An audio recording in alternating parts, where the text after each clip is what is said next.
Get ready. Hold tight. Hold on to your hats, boys. Libers. Hello, good evening, and welcome to another episode of the Wednesday Week. Just what the flipping Nora are your lot doing? I'm still in there. I'm still right behind him. It was just a very well thought out tactical plan by Danny. I want go! I can literally feel the steam coming out your ears. So it's like a fun little post-game snack. The Wednesday Week! Hello, good evening, and welcome to another episode of the Wednesday Week, fresh on the back of what's been a terrible Monday for me, and I'll probably hear about the lads in just a second, and also a good 2-day long hangover from London away day. It always happens. I can't be trusted. I'm the worst. Tonight, joining me, I've got Stevie, Simon, and Ash, who's going to be manning the comments, so don't forget to get involved. And if you haven't already, and if you're new and you're watching us this evening, make sure you join us via the subscribe button. I am quick to the point, no faking, cooking MCs like a pound of bacon. Good evening and welcome to the Wednesday Week. Tonight, we've got 2 games to get through. We've got Bristol City and we've also got Queen's Park Rangers. We've also got a bit of Wednesday news as well. It's another bumper episode, kids. Stevie, how's your Monday been? All right, yeah? Oh, my God. I'm still suffering. I am rotting. Today was hard work, and they do monthly stock takes at my work, and today was one of those. I have zero recollection of getting from the station to my house on Saturday night. Oh my God. Lovely stuff. Now, you, I know, Simon, you and Ash went to go and watch the boxing, which benefit of retrospect. Not the worst idea. I feel like you did the best zig when we all zagged on that one, bro. I was your day today? You're still stinking? I mean, what? I've crossed over now into the 2-day, 3-day hangover realm. I don't know when I go up another tick box in the hangover realm. What about you? I was all good today, mate. All good. Oh, fuck you. Yesterday. Ash, did you get an early night as well after the boxing, or did you have a celebratory beer? He's on mute. That's what's happening. It's only been 5 years. We've been using these video calls. That's because I'm reading the comments and everything first. I didn't want to, and I sometimes read out loud, because I'm not that clever. So it'll be like I could be going, beautiful souls, Bristol City, like that. So yes, I did watch all 3 minutes of Dalton Smith masterclass. It was fantastic. I loved it. Yeah, he absolutely boxed him up, didn't it? It weren't too shabby. I noticed we've also got Charlie in the comments there, so she's going to be getting involved. And when we start talking about Michael Smith's departure, I feel that might cause some discourse because I've got some pretty right-wing views about it, as the lads heard about it rather loudly after a couple of Vimto-flavoured sours at Brewdog in Shepherd's Bush. So right then, let's get into Bristol City, midweek fixture at home under the lights. I felt like this was something we could take some points from, Stevie. I feel like we could have got in and come away with all 3. This is the lineup: Beadle, Valerie, Ihekwe, Bernard, Max Lowe, Johnson, Charles, Bannon, Gassama, Windass, Ugbo. Now this should have been Charles's last game for us, but as we'll get into in a bit, it weren't. Still a bit of a surprise. You spoiled the surprise. New biggest secret in town. Bit of a makeshift defense once again, with still us having some big centre backs out, but 4 at the back once again. Something that Danny keeps trying. Darren Moore tried it. I think even Tony Pulis tried it, but I don't know. None of us were there. We didn't see it. Is that where you feel Danny wants to go? Yeah, I think we talked about it last week. I do think 4's his favoured formation, and if everything was equal, he'd play 4 at the back. I think he's been forced by the squad that he's got to revert to the 3, and I think I might be wrong. There's no sort of substance for what I'm saying, but I just get a feeling that he went to the 3, and now that we've gone back to the 4 because of the injuries that we've got at the moment. No Iorfa, no Famewo. We've got Lowe in there and Bernard. Ihekwe's come back, but there's nobody sort of forcing the issue in terms of going in there at left back if we don't have Lowe. So he's kind of drifted out there, because I don't think at the minute Rule trusts Johnson, which is why we've gone to the 4. And I think I've got no arguments with what's happening. It doesn't look like we're being overran in any of the games, really. Certainly not when we lined up on Wednesday night, wasn't it? I thought it was a game, like you've said, that we could and should have been getting 3 points from. My apologies. I've just seen your faces stop moving, and my earphones have just absolutely cut out. So that's nice, isn't it? Simon, I'm going to come to you on the hope that they may come back in. Mike's Lowe starting to make that shirt his own, innit? He's turned into a hell of a player. Yeah, he's been a great player. I think since we played United, obviously United put the bad press on him. You know, we got that he's rubbish, he's crap, we don't want him anyway, the usual sort of thing. We've had that before with previous players, haven't we? But since we played United away, I think he's really has made it his shirt. He's superb. Absolutely great player. Fantastic eyelashes, lovely cheekbones. He is an absolute dreamboat and all, isn't he? Sweet child of mine. I honestly, I can't look at a picture of him without feeling terrible about the way I look. Ash, let's get into the game, because I know we've got a significant amount to get through this evening. What was the first bit? It was our goal, wasn't it? Pretty much the first thing that happened. Yeah, it was. Yeah, it was. Windass picks it up, Dante into midfield, puts it out to Valerie. First time cross, Valerie into the box. Gassama with a great finish, like in the, should call it the far corner, low.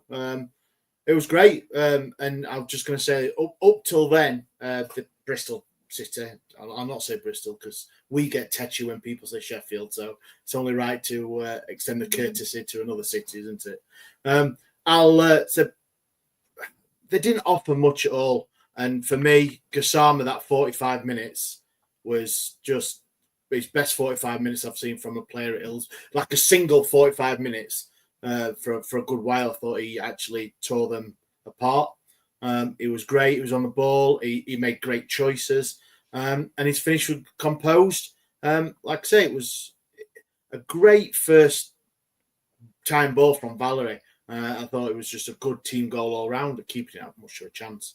But yeah, I think that from recalling and looking at the highlights earlier today, that was the first thing that really happened in the game. And for once, it was us scoring first. It's a weird feeling to be in, isn't it? Would you do me a favour, Ash? You are man in the comments this evening. I've not seen what's come through, but I need to change my earphones because I'm getting about 75% missing of what everybody's saying. I feel that's why I probably doubled down on Stevie's point there. So what I'm asking for you to do is pad for me while I change my earphones. Is that all right? I'm sure, Daniel. I'm sure I can do it for you, just for you. Yeah, we'll go to the comments and we've got Matt Strickland, Bristol shitty. That's a bit harsh, that, isn't it, mate? But and he says he's forgot the game already, and that's we had as well, especially after Saturday. So that's why we've had to watch the highlights. Sheila Dodd Johnson poor again against Bristol City, and yeah, I think I think all of us will agree with that. Stevie, do you agree with Sheila's a little bit of assessment of Johnson? He weren't at it, were he? And I think you mentioned the build up to the first goal. I think it is working for balance of, being reasonable and giving a fair and balanced argument. It was Johnson that did that little flick on the halfway line that I think you said Windass. I don't know if it went to Windass and then he's played Valerie in, but he's done a sexy little 2-touch flick with his heel, and that's got it away from a couple of players. And at that point, you're thinking, right, we're all right here. Marv looks like he might be at it, sort of thing. But looking at the comments, there have been sort of rumours and rumblings of the fact that there may be things that are off the pitch that are sort of impacting and affecting him. And if that be the case, then it's a difficult situation, isn't it? Because it's very easy to say, leave it at home, don't come to work, blah blah blah. But when you're at a football club and we are struggling for players because we've got so many injuries and we've got people that are missing out, and we want to try and get the squarest pegs in the squarest holes, it's a difficult one, isn't it? Yeah, there's no sentiment there. If you are struggling into you cross that line and you've got 24,000, I think, that were there at Bristol, and obviously you're at work then, aren't you? And it's not like us when we're at work and we just sit back behind his computer and put his head in his hands if we'd had a few many drinks over the weekend. But as a footballer, you're on show, aren't you? And us, we're criticising the way he played, but yeah, obviously he must have other things on his mind that we don't really think about at the time, do we? I agree. Are we on to the Bristol City goal yet? Did we get there? Did I miss any of that? No, not quite. It was just Sheila had just put a comment up about Johnson being pretty poor against Bristol. So, Yeah. I was just expanding on that. Give you time to get your house in order. I appreciate that, mate. I feel like I've got 2 tin cans stuck to the side of my head now, but I'm going to soldier on because I'm quite the trooper and try and repress this rage that I've got, that this hangover and technical issues are not common bedfellows. So, Stevie, let's get into the next item. That was their goal, wasn't it? Yeah, pretty much. There was the first half was good. I thought we were the better side, and I thought we were quite comfortable first half. And then we had the challenge with Shea Charles, didn't we? Was it Scott Twine went through the back of Shea Charles, and that led to a yellow card. He got a yellow card for apparently retaliating, which I thought was quite harsh at the time. And the highlights that I've seen didn't really sort of come back to that. But you get to half time. For me, there was only going to be one winner. And when Charles got dragged, people started coming out, and it was what's happening here sort of situation. And there was an air of sort of surprise in the ground when he didn't come out for the second half. It subsequently became the case that people were saying that he was at risk of a red card, and it was a tactical thing to stop him sort of getting sent off. If that be the case, that'd be the case. But I was certainly surprised not to see him come out in the second half. That's interesting, Simon. Do you feel like it had something to do with the fact that there was an iron in the fire to retain Shea Charles? It had prior to half time, he'd caught a player late on prior to that, and the referee had gone and had a word with him. And it was almost like if you'd not got a yellow already, that would have been a yellow. And I think obviously the Shea Charles saga has been bubbling up ever since the fans forum the other week, and was a much discussed on the podcast last week. It's obvious, isn't it, that from what happened in him being dragged off for the second half, that they were more than deep into negotiations for him staying, if it wasn't already set in stone that it was staying already. But why would a manager protect a player from being sent off if he hadn't already got a fair amount of positivity in regards to he was staying at the club? Let's face it, if we knew he was definitely going and all avenues for him staying were dead, and the likelihood he was going to play for another team, Sheffield United, I would have left him on and let him get sent off. But no, Danny made sure that he covered all the assets and just made sure that. But didn't he say something about keeping his legs as well? Was there an element of that, or did we make that up online? I can't remember. No, it seems ages ago now. I thought that was Gassama. He's pulled Gassama off because he were cramping up. Yeah, he definitely alluded to the card. Danny definitely alluded to the card about the reason for his substitutions.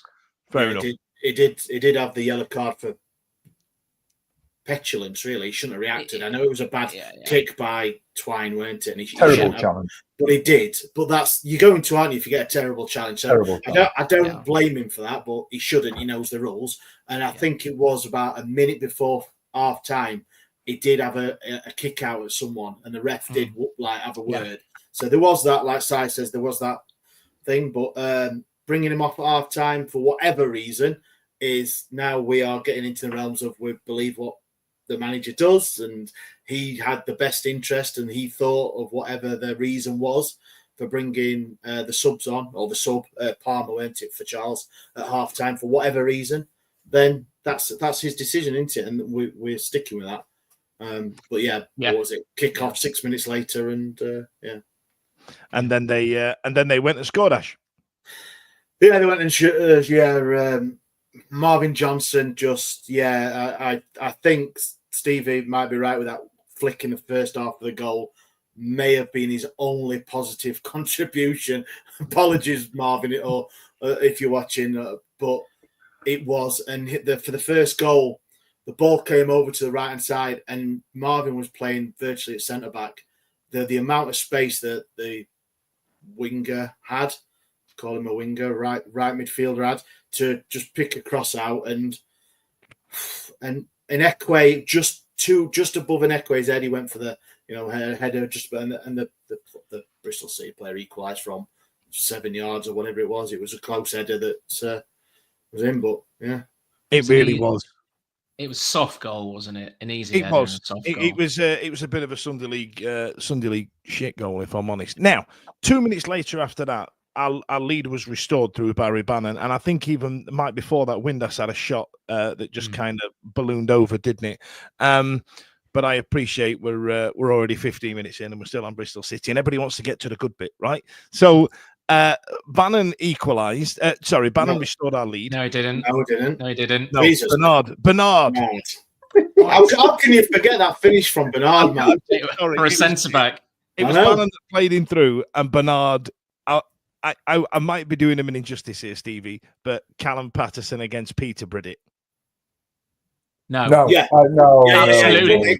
It come off the inside of the defender's thigh. Yeah, I was going to say he did a Yeah. little bit of mustard, did he? And then he went, "Oh, I've Hey. still got it. Swing something at it." Yeah, he did. But he had a go. He had a go, and it went in. So I ain't bothered. It went in. It were a great finish for a centre back. The ball, yes, the ball fell favourably to him. The two Bristol City players ran into each other, which left him completely unmarked, and he just levered it into the back of the net. It was it came off the defender. Finish. It was going the other way. It deflected, so he didn't finish it like that. But he just went in. I should not have it. I'm not having it now. But can we also say, why was he so far up the pitch? What's he doing? And we actually noticed, and this must have been part of Danny's game plan, but my mate Adi at the side of me kept saying, "Where's Bernard? Why is Bernard so far up the pitch?" And he constantly moved up, and this is where in the past, obviously Shea wasn't playing in the second half. Shea drops into sort of a centre-back position and allows defenders to go forward. But yeah, it very advanced. He got a nosebleed. Unbelievable.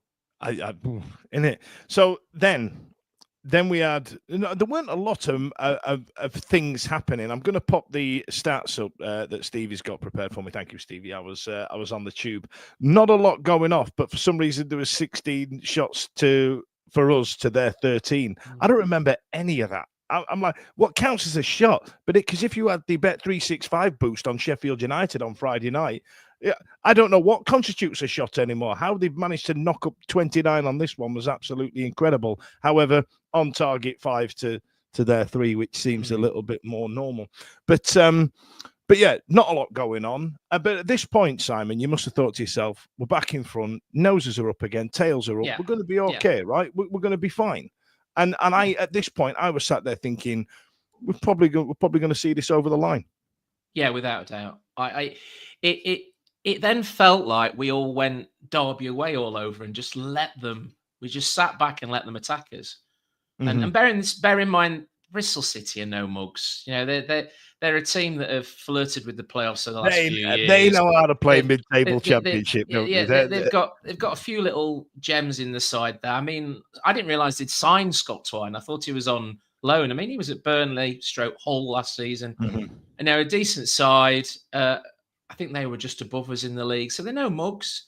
But we just seemed to then fall into it. It was almost like Danny had left the building and previous managers had come in and we were just sitting deep and defending and defending and defending. And every time the ball went out, there was nobody up there and it just came back at us. And there seemed to be this inevitability that they were going to score. And that's what happened. And it was a shitty goal, weren't it, Ash? It weren't a great goal. I feel like I don't like digging Beadle out, but I feel he could have done better with that. He got done on his near post, man. Come on. Yeah, from like about 4 yards out or whatever it was. I mean, all right, it was essentially a free header and all, wasn't it? I think the problem again was our left-hand side again. The cross came in. I think it was Bernard got a toe on it, went out, and the guy just headed it back in. And he was there, like I said, 4 or 5 yards out, and he headed it. And I think probably, yeah, you're right. It was at the near side for Beadle, but it was so close. And I don't blame Beadle for that. There was enough happening before that, as always, before it gets to a keeper and a goal, of course, that could have and should have cleared it. Stop the cross. Is that the phrase? Isn't it? Yeah. The initial shot cross should have never have come in. And if you go back and look at it, the first thing that they do, I think it's Max Lowe turns and he gets after Ingleson. And if you go back and watch the 10 seconds before the cross, Ingleson's ambling. You know, he's not pressing the game, he's not forcing. And it kind of felt for that period of time towards the end of the game where we were getting deeper and deeper and more sucked in. Yeah. There was no urgency there. It was almost like, right, you can have the ball in these areas here that aren't gonna hurt us, and we're gonna go and play this low block that we've become quite well known for now. That's difficult to break down. We tried it against Leeds to a degree of success, even though we ended up losing the game and conceding 2 late goals. However, Ingleson, he's got to put a shift in and get out to that player and stop that cross, put pressure on the ball.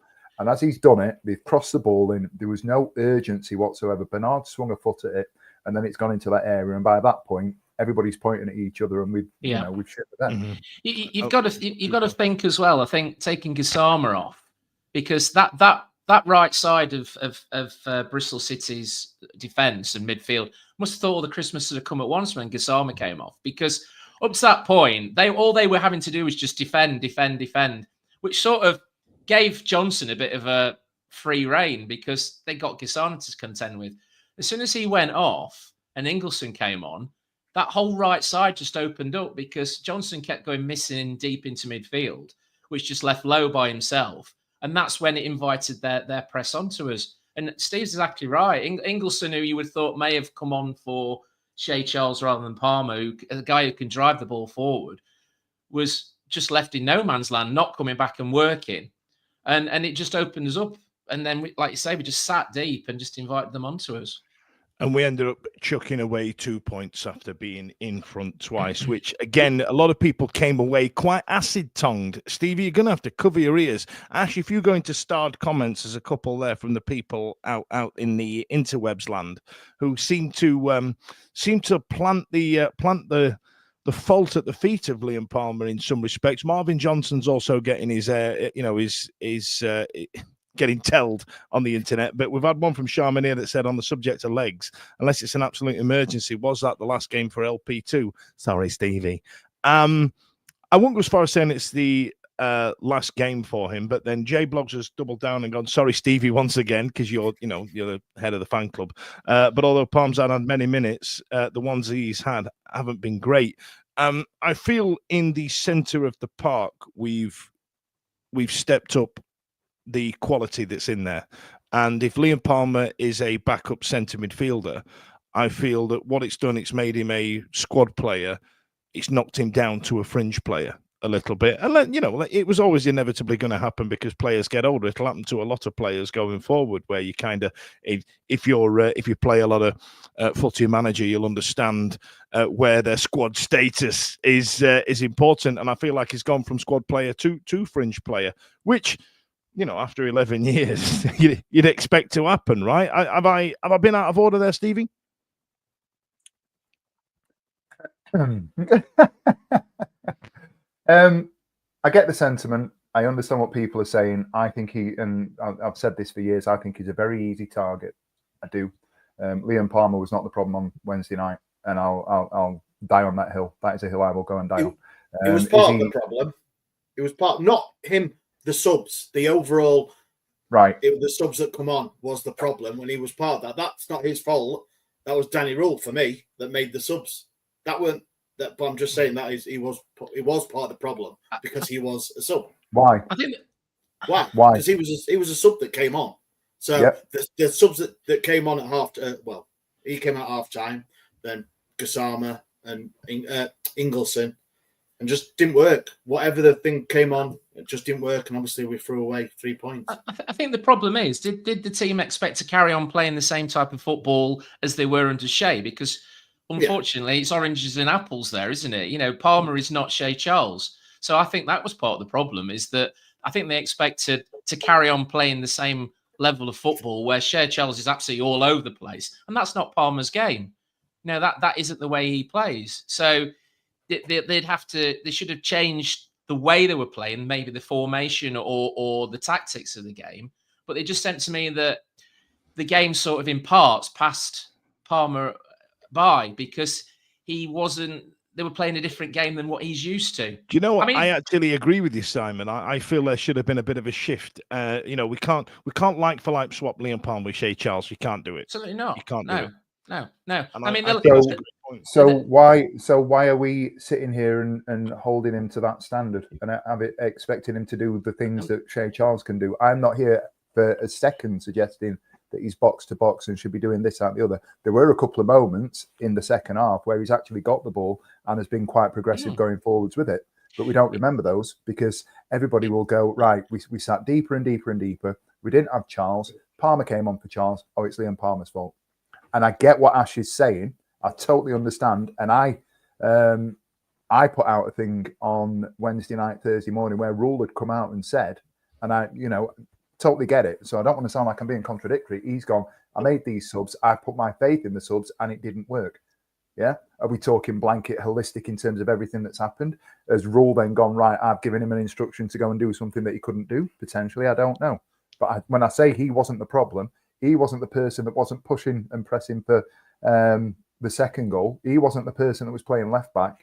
He was all left wing, Where were we being overrun? Where was the pressure coming? It was in those areas that we were suffering.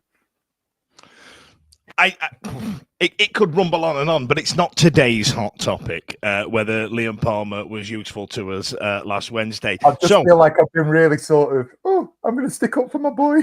Yeah, you're sticking up for your boy, but we're 27 minutes in and we're still on the first game, lads. You're slaughtering me. So as it came, let me wrap this up for the love of Christ on toast. As it stood, we drew 2-2. Jedi and Dish scored. Dijon and Jedi scored their goals respectively. Get Blair's comment off screen. It felt like 2 points dropped. And there's a lot of discussion now about whether Liam Palmer is good enough for the championship. So let's move on. There was a couple of things happened during the week. It was also announced before the Crystal Palace game that Shea Charles's loan period had been extended. There was a lot of maths. There was a lot of things happening, a lot of stuff going on. But there's also rumours of the fact that he didn't empty his locker, that the fee of £250,000 has been mooted only on social media. So I might have to hang on a minute. There we are. The rumour mill.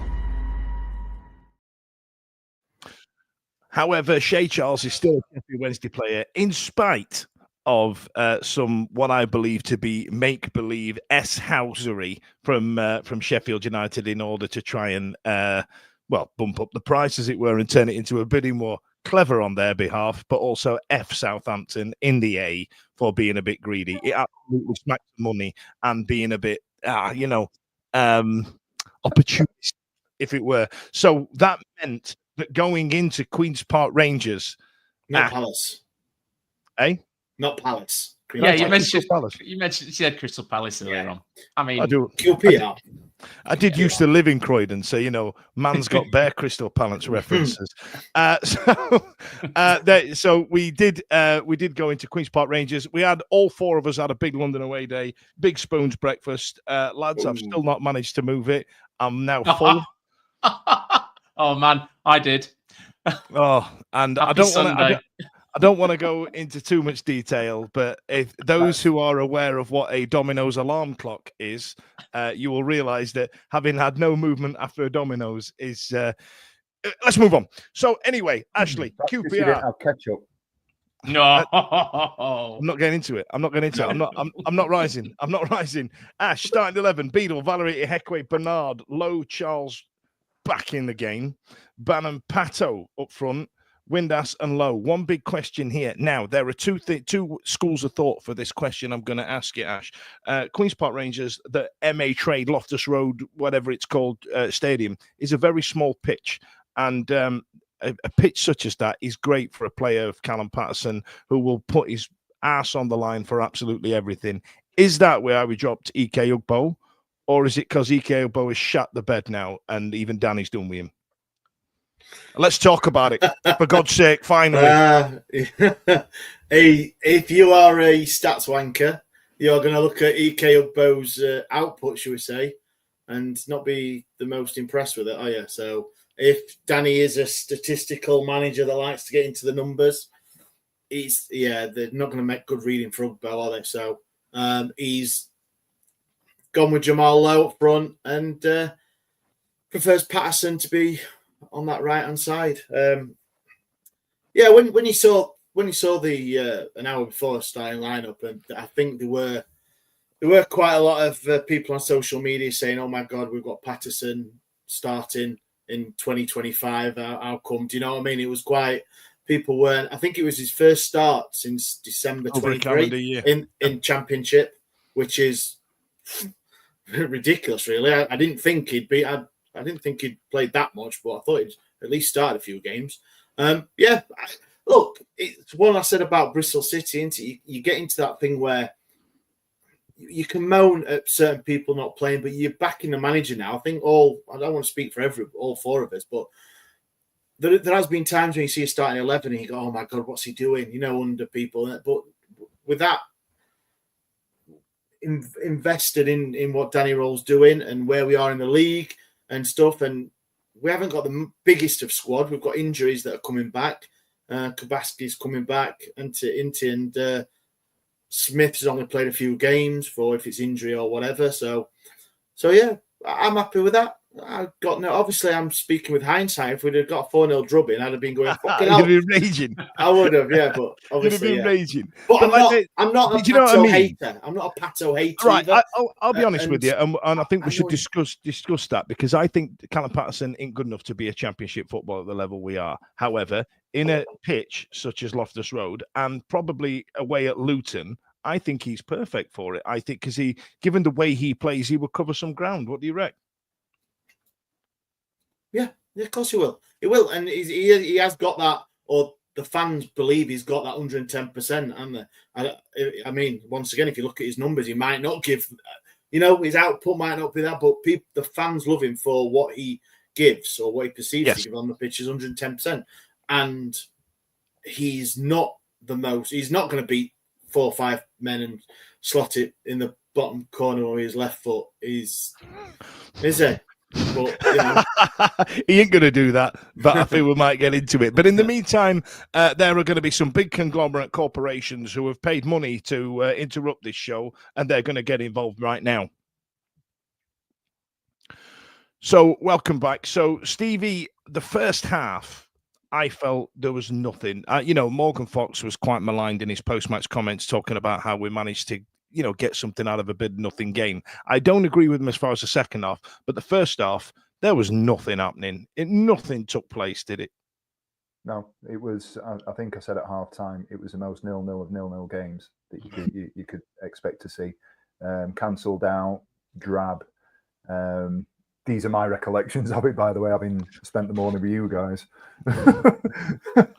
But it didn't feel at the time when, you got onto that concourse, it didn't feel at half-time like we were in a situation where we were, we should have been in front or we should have been behind. It was just a bit of a stalemate. And I know we're worrying about time. I've got nothing else to add to it. Did you feel like it could have been one of those where there would be one goal and then that would decide it? I didn't feel like... I was worried that if they scored, we'd struggle, because that what was his name? That big 6-dimple Lego block they had up at front, Michael Frey. What an absolute unit of a human being he is. And then what I realised is when they had a set piece, when they'd have a corner, for example, and the box was coming in, they had that big geezer at the back where Dunn, him. They had Frey. They had about 6 players that just descended on the penalty spot that were all like yours and my height, Stevie. Like, they were all big stags, and I was genuinely concerned, like, that they might get something from that. Yeah, potentially. But having said that, and like I said, it felt like we just cancelled each other out. So yeah, there were opportunities, and I'd attribute the opportunities that were given to. And I don't want to keep getting after it. Becomes a bit of a stereotype. The referee wasn't great again. No. I don't think. Hang on. I'm gonna. Let me take umbrage with you just for a second on that. I felt the referee didn't get anything wrong. However, and I think a couple of people have commented that as well, if you can find a match. I just didn't think that we could get any momentum going in that game of football at all. I felt it was very stop-start. It was a bit niggly. It was a bit, there was a bit of back and forth, stuff like that. But I feel like, I don't think he got anything wrong, but but I also don't feel like he let enough go. I can't argue with that. Well, I can, because I'm saying I don't think he helped the game, but it wasn't like he'd made catastrophic errors. My point was, like you've just said there, the flow of the game, the advantages, there were soft free kicks here and there. There were a couple of situations where I just thought, yeah, you've got to let it run there. Or why have we decided that, the decisions that he's made are the ones that he's made? And I know people will probably take umbrage with what I'm saying there. I just felt that it was a game that it became more about him than the two teams that were playing, if that makes sense. I hope that makes sense. And it's like he wanted to be the star of the show at times. And I felt the better referees in the championship at any level are the referees that you don't notice. And I just noticed him too much. I think that's where my sentiment is coming from. Yeah, I think you're 100% right. Now, again, still quite scrappy after half time. Danny made no subs whatsoever. So I'd love to know what he said to him at half time, because I feel like the second half we came out as a different team. Now, Simon, if I get to Smudge's goal, were you one of those that jumped straight up, or did you hold your breath until you saw the referee point towards the centre spot? Where we were at the far left-hand side, which was, and you couldn't actually see the goal when everybody stood up. You couldn't actually, because like you say, it's such a tight ground and you're right on top of it. So we couldn't actually see. So it was, and I think there's video footage, isn't there, of like, apart from those behind the goal, of there's almost a delayed reaction of celebration. Yeah. Because of the angle, it went off his head. I think it hit the post and went across, isn't it? And then it's quite funny because the guy who cleared it from inside the goal was the only one amongst all of them who actually protested to say it hadn't gone over the line. And he was the one who kicked it. I'd be doing exactly the same, wouldn't you? Yeah, I know. But there was a momentum, a moment of has it gone in? Has it gone in? And then it went in, and it was a glorious ball from Mr. Bannon, or Dijon Bernard, as you just called him. Yeah, Dijon Bannon. And it was just Smudger had come on. He'd come on as sub, hadn't he, for Low, I think it was. And it was just a really lovely, well taken header, just over into that, out the keeper's reach. And pandemonium, because I thought we came out in the second half and we really gave them a game then. We sort of put our stamp on it. Were you like me, though? Did you feel like we're seeing this out now? As soon as we broke that deadlock? Yeah, without But doubt. then again, I thought the same against Bristol City. I mean, QPR had come through. They'd won last 5 at home, was it? They got a great record, and they despite poor starts to the season, really were flying. And I think, if you looked at the form, you would probably say that they were the team that would probably win. But once we got that goal, and before that, we just looked a better team. Like you say, I don't know what Danny said at half time, but the stagnant nature of the first half was gone, and we were at them down the throats from the start. Absolutely. I completely agree. Now, before we move on, obviously we were talking about that, and I think Sharman's put it up as a comment, Ash, but we're going to make Smudger today's hot topic. I don't know if you can still hear me, but that broke my headphones. Can you turn that down a little bit next time? I don't know. You've just caused a pile up on the M1 with someone driving to work tomorrow morning, and they've just gone, shit, what was that?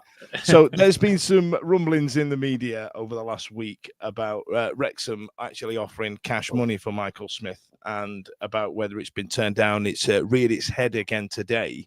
Let's give a ballpark figure. What's sensible, Stevie? 300 grand, 250? What do you reckon? What's a sensible amount of money for my hypothetical? What, that he's worth, or that Wrexham would pay? I think they got money. I think they go at least 4. Okay, let's call it 400 grand. The rumours online were £500,000, which for some reason I just can't believe that they'd offered Michael Smith a deal. They'd offered us money, and it got turned down because it's believed that Michael Smith is an asset. So today's hot topic, what I want you guys to do is talk about that. Would you let him go? Would you not? Would you let this old man in football years get a final payday from a team that's got a few quid and get a promotion under his belt? Let's talk about that after we get through this game, because I want to see some of your comments on it. Ashley, how are you feeling about Loftus Road? I'm glad you come to me, Daniel.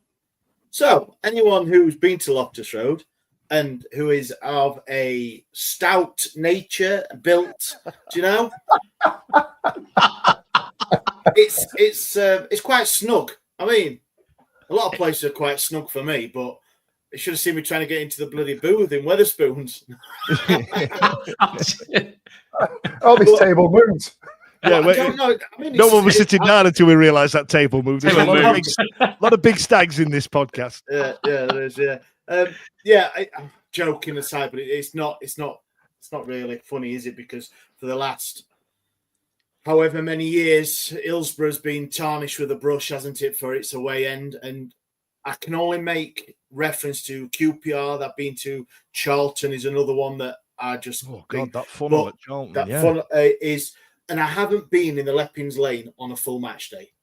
I've been on when it's bits and pieces and stuff, but not on a full match day. So I can't really comment. But how people cannot say that what you experience at QPR is not dangerous, I have not got a clue. Yeah. It is absolutely ridiculous.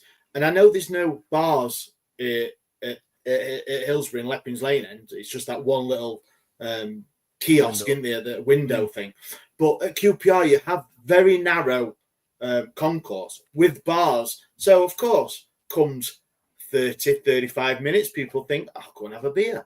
So there's 10 deep at the bar. So you've got literally one by one person space to go past. It's ridiculous. And how Newcastle United have never complained about that, I do not know. Especially the Daily Mail guy as well.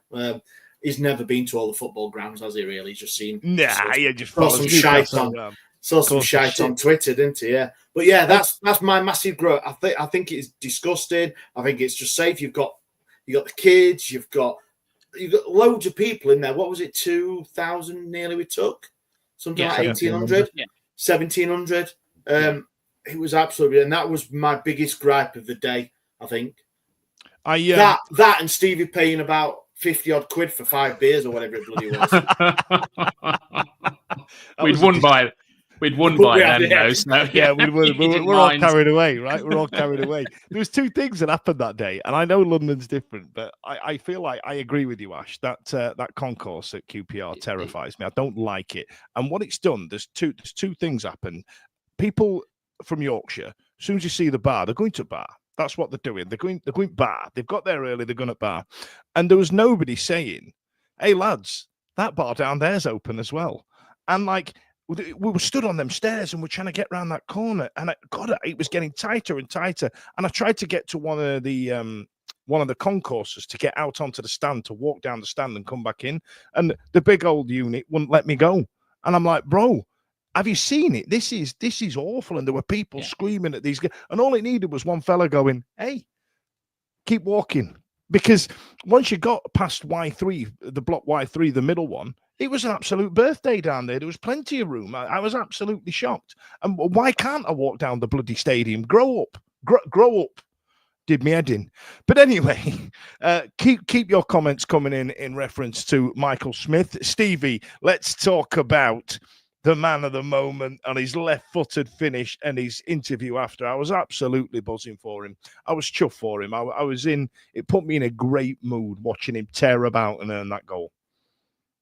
Yeah, I'm not a huge proponent of Callum Paterson. I get the love because he's a shithousing, old school, I'm going to run my blood to water sort. That's fine. He's like I said, I'm not going to wave the flag for Callum Paterson, but I was really, just like you've just said there, I was really, really happy for him when the goal went in. I was really, really happy for him, having heard what he said after the fact. But just everybody in that moment, it was like a euphoria, it was like a release, wasn't it? When he's taken the ball, controlled it with his right, set himself, just bent it into the bottom corner with his left, and everybody just got round him. And I know that we were at that point, you're happy, aren't you? Because it's the end of the game. You've just guaranteed yourself 3 points. But for him to then come out afterwards and sort of talk about the fact that it's been a real struggle, I didn't realise until you guys mentioned it 2-3 minutes ago that December 23 was the last time he played and started in the league. That's over a year. And I know it was his first start of the season on Saturday, but credit to the bloke. I know that if you watch him, and I sit behind the dugout, he does like a sulk if you don't get on.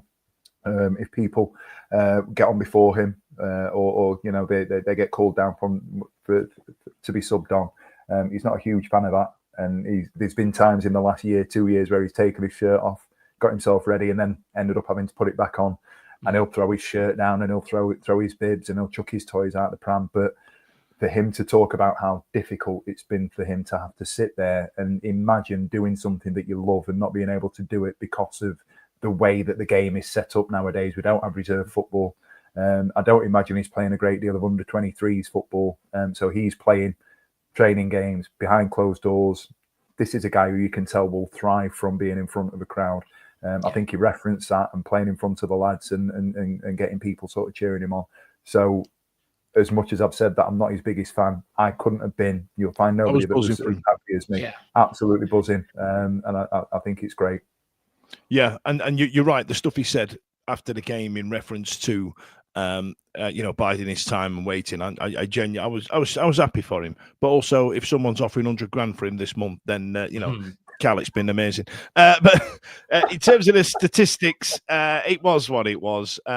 They did have a lot more of the ball, and it was quite noticeable. But I feel like that was them endeavouring to try and cut out Smudge's goal, but I feel like we swept it all up.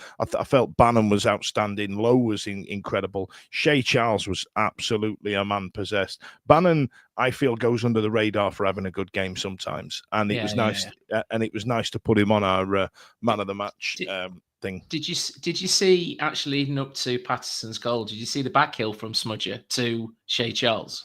So literally, Smudger's on the left wing, and he receives the ball and just back heels it to Charles. Charles breaks, and then obviously Patterson's down the wing. Because where did the 7 minutes of additional time come from? I don't know, but I didn't breathe for any of them. Was the referee queuing at the bar like the rest of us? And he's like, what the hell? It just needed a minute. I didn't breathe because I was already on a Domino's and a spoon for breakfast. Ash. Let's get into some comments, please, pal. One's obviously not about Smith just yet, but just remind me, what was your name for Smith when you were writing the match day notes for me? What was it the other week? What was it? Smith Smudgadinho, was it? Smithidinho or something like that? Yeah. Sorry about my lack of match thing today. I was going to do it at work, but bloody work got in the way, didn't it? Day job and all. I know. I am all over the place right now. Having got home about 6 minutes before we press go. Let's go do some comments anyway. Smashed off, Elise. Yeah. So I'm just going to read John's up being on from the podcast. Pato's a bit like Buckaroo. You get him out at Christmas time, and then by the end of Jan, you want to pack him away again. That's harsh, isn't it? That's harsh. So I've got quite a lot. I feel like Holly is now going to be rinsing him in the group chat while we're watching this. Yeah, there's quite a lot for Smith. So Smith has done well this season. I like him to stay. He gives us an option to play direct. He's our best head with the ball, and he will score goals from Mr. J. I agree. Do you want to get into it, lads? Do you want to talk about today's hot topic? I'll not do the thing. Don't play again. Okay. So Stevie gave us the price. 400 grand's probably, reasonable. It's high enough to make us think about it. Stevie, do you want to start? Now, on one hand, you've got Michael Smith, someone who we were looking to offload in the summer. Didn't really happen. Into his 30s now and all the, approaching mid-30s, which is $1 million in football years. Would you take the money and free it up, or would you sell? I think that at this stage of the transfer window, it's a very difficult one because we're very late on. And if we got rid of Smith now, tomorrow, for example, we're talking Tuesday, the deadline's next Monday, I think it is, isn't it? So we're going to have to, so we would have to sign somebody Wednesday, Thursday, get him ingratiated into the group, get him up to speed. Are we going to get somebody who's going to score the goals that Smith could potentially score for us? Are we going to get somebody who's going to mix with the group that Smith does at the moment? And he's clearly a very popular guy amongst the group. You know, you saw the goal that he scored on Saturday. Fans love him. Players will get round him.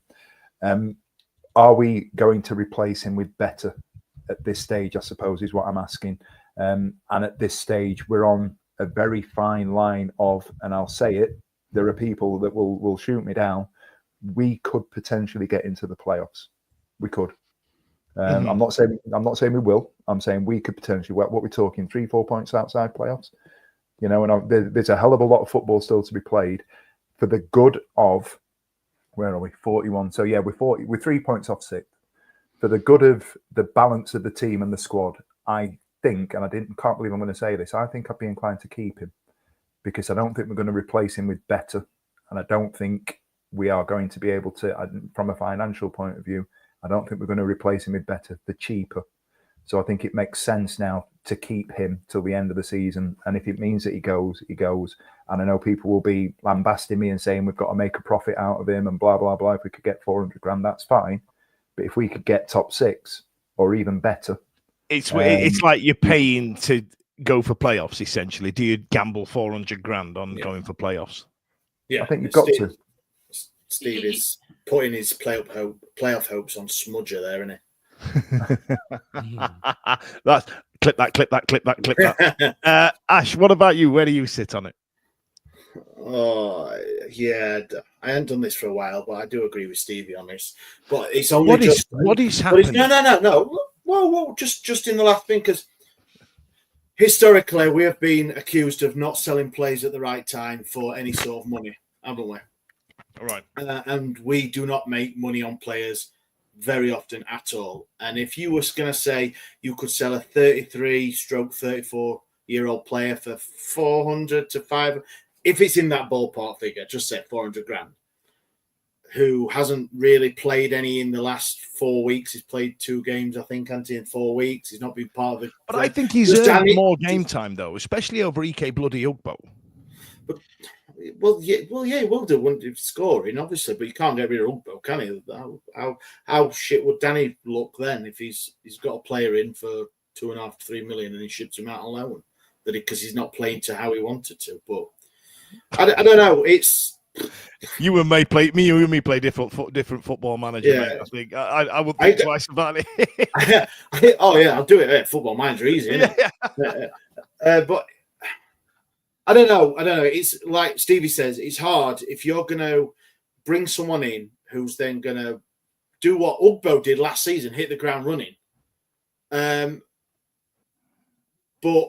the other flip side of it is that Smith's not a starter all the time. Even if he starts on Saturday, he won't start the following. Do you know what I mean?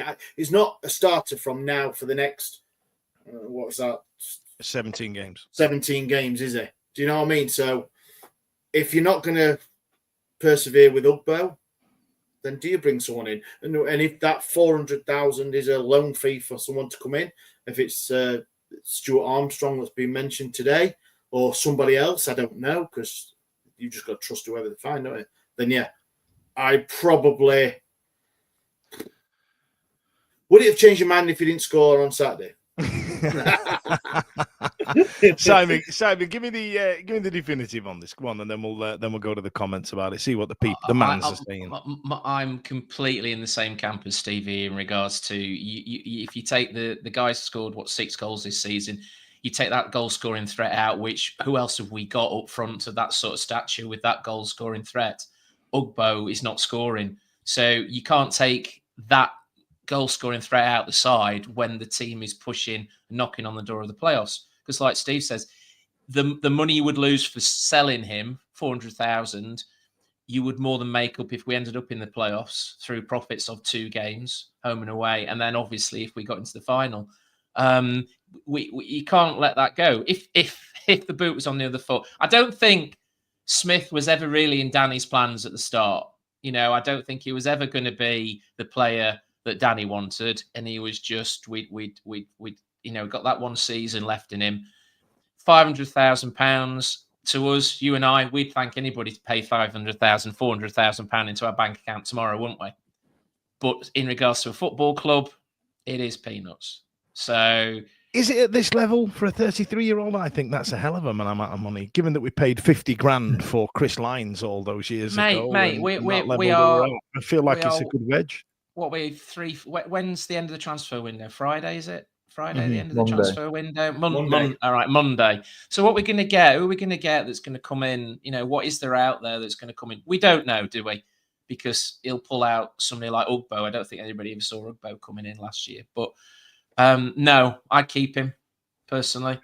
Definitely keep him. Can I make one more? I just make one more point. I'm so sorry. I'll be quick. With the money that we've got available as well, whether we got rid of Smith or not, the money that we've got right now, if you look at our team, you look at the dynamic of the team, it doesn't seem like it because we haven't got a centre forward that scored double figures, but we are scoring goals. Yeah.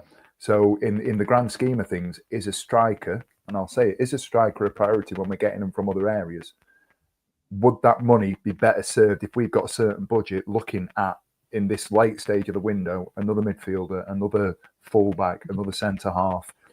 Should that not be the priority rather than worrying about whether or not, because Smith might be able to do a job for us? But you're right, because we've got Gassama and Windass scoring goals and all the like. I completely understand that. I think what we're forgetting is wages as well. He will have got some promotion clauses when he went up with us. He would have got a decent wedge bit because we'd have more than matched his money when he got promotion clauses when he went up with Rotherham. And I feel like his wages would free up a significant amount. Even if it's free, I would happily let him go, and I'd congratulate him on going to a team like Wrexham that will keep him for a couple of years, play him a decent wedge for playing at that level. We all know Paul Mullin, for example, is a great example of how much Wrexham are paying. Stick him up front with Fletch, stick him up front with Mullin, and all of a sudden you've got people in California knowing who the hell Michael Smudger Smith is, and there's part of me that absolutely loves that. And let's not forget, he's 33, man. Let's give him his payday. Let's give him his payday.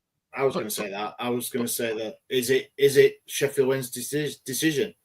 As Michael Smith, he runs out in summer. Does he want to go now and get 18 months, 2 years, or something somewhere else?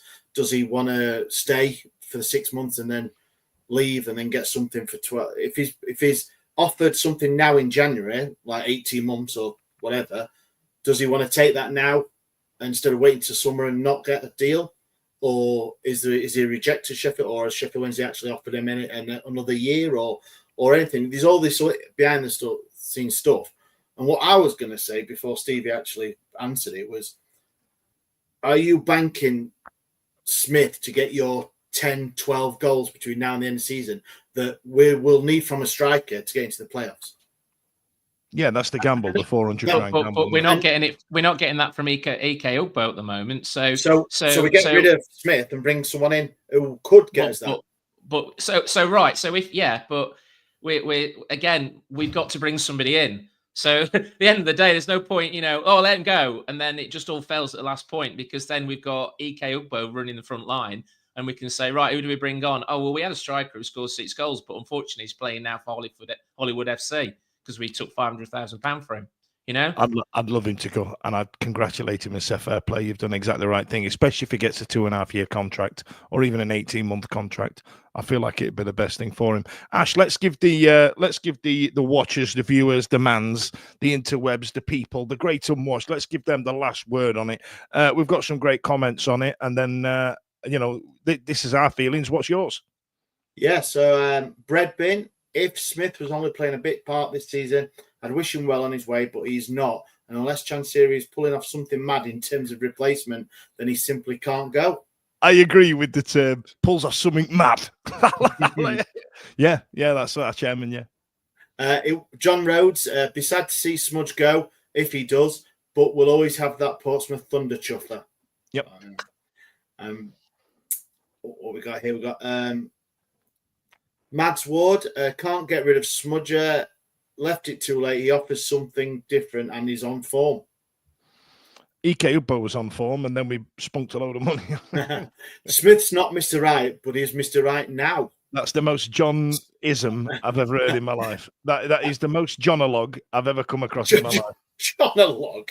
Yeah. I think he's got a bit of a point there, really. Actually, as well. Yeah. Listen, Like you I said, want to see his latest comment. What's that one? Oh, Jesus Christ, Oh. John. He's on fire tonight. John's one-liners are something else. I absolutely love him. He could write Christmas crackers. He's written, that would be some experience up front for them. You could call them Tyrannosaurus Rexum. Jeez. Is it? Dad joke. There we are. Dad joke of the year. And I think we could actually write one from our WhatsApp group, couldn't we? Yeah. Johnny's Maybe we should have our own Christmas crackers from the tat shop next Christmas. The John log. Let's get on it. Ash, what else have we got from the comments? So let's wrap up the hot topic. Apologies. Jay Blogs has said transfer market says 250, but I'd say 400 if we have the ability to bring in really good forward with it. But that's the $1 million, $400,000 question, isn't it?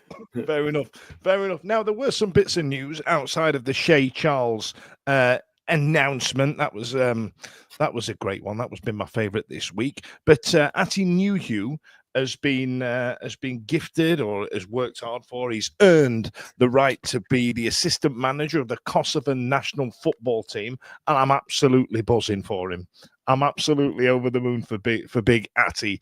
I know he doesn't like being called Big Dave, so I'm not going to do him the disservice of calling him that, but he is now the assistant manager of the Kosovo national team. Congratulations, Atty. And there's also some heavily strong rumours perpetuated earlier on in the week by Joe Cran, I think doubled down today by Alex Miller, that we've got Ryo Hatusi, who's a Japanese player that we all know nothing about, and everybody's going to have an opinion on by tomorrow once they've Googled him on Transfer Market and or Wikipedia, just like they did with everybody else.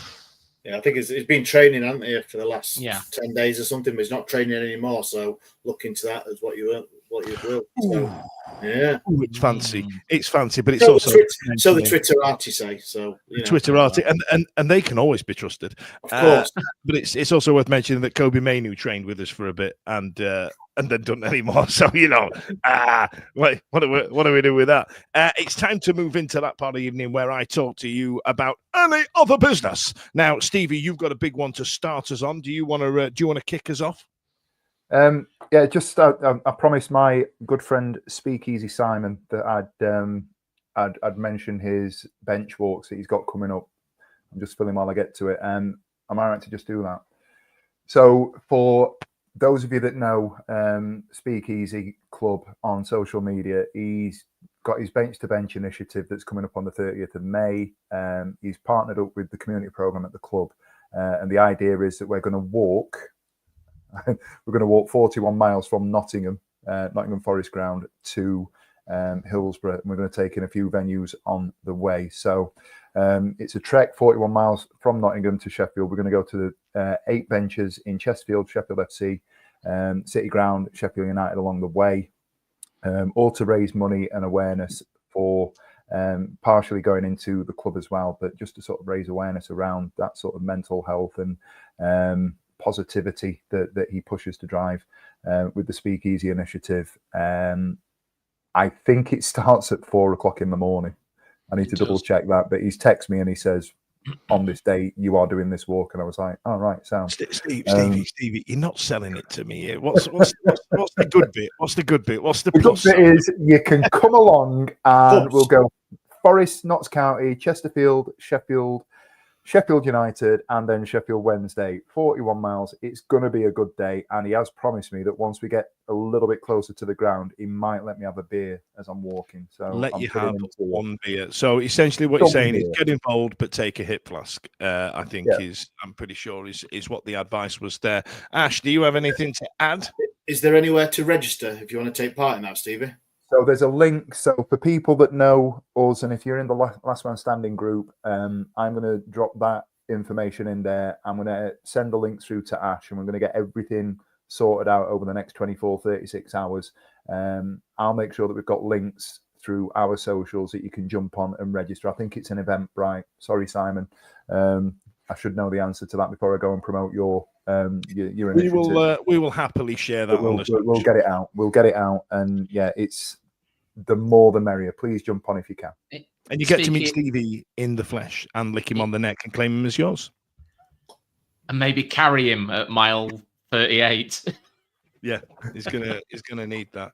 Anything else to add, Ash? Simon, we've got obviously Bailey Cadamarteri's been injured. There was a chat about him coming back to Sheffield Wednesday, but given because it's quite a hefty injury of about 6 weeks, Lincoln have decided to stay with him and not return him because they feel he would be useful towards the run in at the end of the season. So good luck with the injury, Cads, and let's hope it's not too bad. Cool. Nothing from me, mate. I ain't got any other business. No, nothing from me either. Stevie, I feel like what we're looking at there is Ash and Simon on a work call when they just sit. You know, like have you ever done the work calls where you sit there in utter silence and then go unmute? That's nothing from me. Cheers, guys. It's been absolutely great. Pretty much. Yeah, How can we follow walking 41 miles? Yeah, ridiculous. That's ridiculous. I know. You have to be easy. Get on the train. Drive. Is the bench the pink benches each at one of those as well now? Yeah. My understanding is that the benches are there. It's a big thing that he's growing. And like I said, I've got some links and some videos that I'll be sharing. He got in touch with me last night. My head was still in Shepherd's Bush, wondering how I paid 50 quid for a round. I'm going to go and get a good nap and a ham sandwich. Guys, it's been an absolute pleasure. Thanks a lot to Stevie, Simon and Ash. Thanks a lot from me this evening. And thanks a lot to you lot out there. Don't forget to like and subscribe if you haven't already before. In the meantime, see you later. Every week, live from 8 p.m. It's the Wednesday Week. Bringing you football analysis. He came in. I think he scored a goal. Bringing you banter. Yeah. Bringing you responsible life hacks. Met you wonderful souls at 10 a.m. for some shots. The Wednesday Week. 1, 2, 3, 4 live. Available on all social medias. Obviously, this goes out on YouTube and as well as all the other social media out there, podcasts, etc. The Wednesday Week 24-25 season. Join us. Put on your podcast.